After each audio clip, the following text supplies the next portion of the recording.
And welcome to another episode of Everyman Driver. I'm Dave Erickson. This is a just arrived video because I have the 2020 Honda CR-V in my driveway.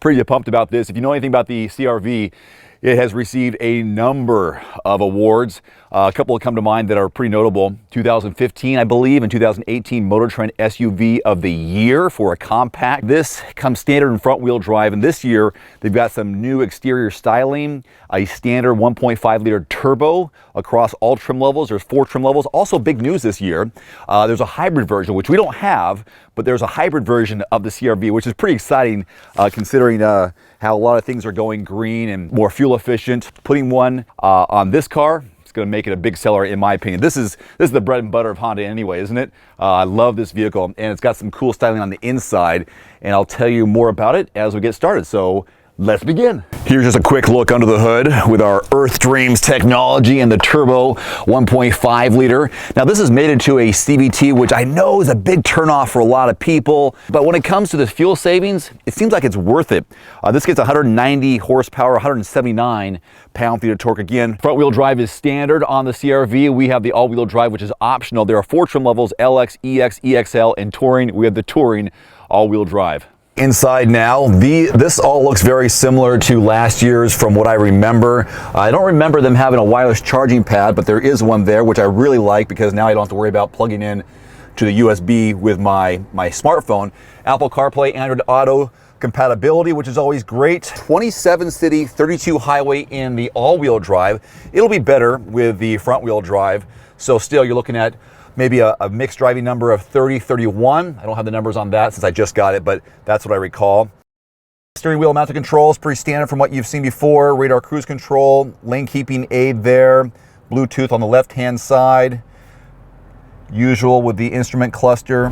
Here's a look at the backup camera. Let's see if the lane lines turn. They do when I turn the steering wheel. So you can guide yourself into a tight parking spot if you need to. Pop it back into drive, or actually in park in this case. Here's a quick first impressions of the backseat legroom and headroom.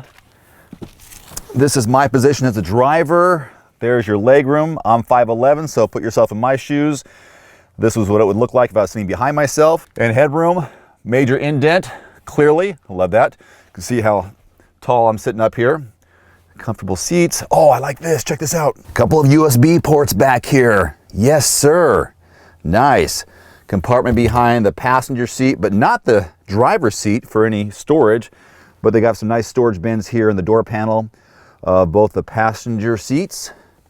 Yes, that works good. And yes, for parents, the child latch system. So in here, there are some little hooks that you can put your car seats in. Let's see if this folds down. I know it folds down. What's in there? Okay, just 2 cup holders there. This is pretty spacious. And there's your front view. Let's take a look at the cargo now. Let's go ahead and open this thing up here. Push button. There we go. Now back here, very spacious. It's a compact, and we're looking at almost 40 cubic feet of volume. Nice wide square opening. Can you imagine the amount of things you can get in there, which is good. And then we've got, when you fold those down, 75.8 cubic feet of volume, and that is a 60-40 split. You do that by pressing these forward, which I haven't done yet, so let's see how that goes. And voila, check it out. What do we got down here? Ah, there it is, spare tire, jack. And here we go, looks good. Oh, I wonder if this, someone made it, look at that. See, now at first glance, you think, oh, it doesn't have a flat floor. Someone told me about this recently. Lift that up and now you create the floor. Now, slide it down.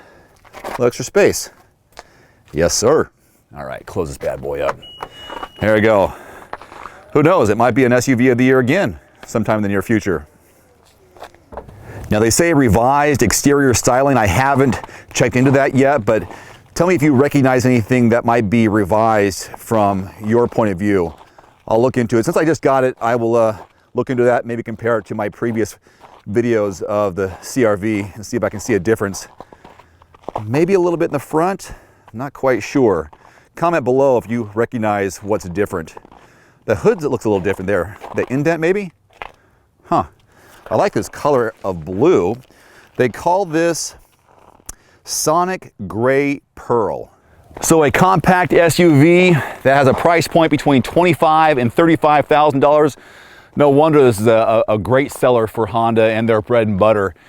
Stay tuned. I will put together my full drive and review at the end of the week and then post that here on YouTube. In the meantime, this has been a just arrived video of the 2020 Honda CR-V. This is the Touring all-wheel drive. See you next time. Adios. One more thing before you go. I've added links in the description below to some of the best-selling automotive accessories and products on Amazon right now, plus links to some of the product reviews I've done. You can find it in the description below this video. And if you don't mind, take a couple of seconds and click that subscribe button. I'm uploading 2, 3, sometimes 4 new videos every week, and I don't want you to miss anything, plus it helps support my channel. As always, if you have any constructive criticism, thoughts, or suggestions about my video, please leave it in the comment section below.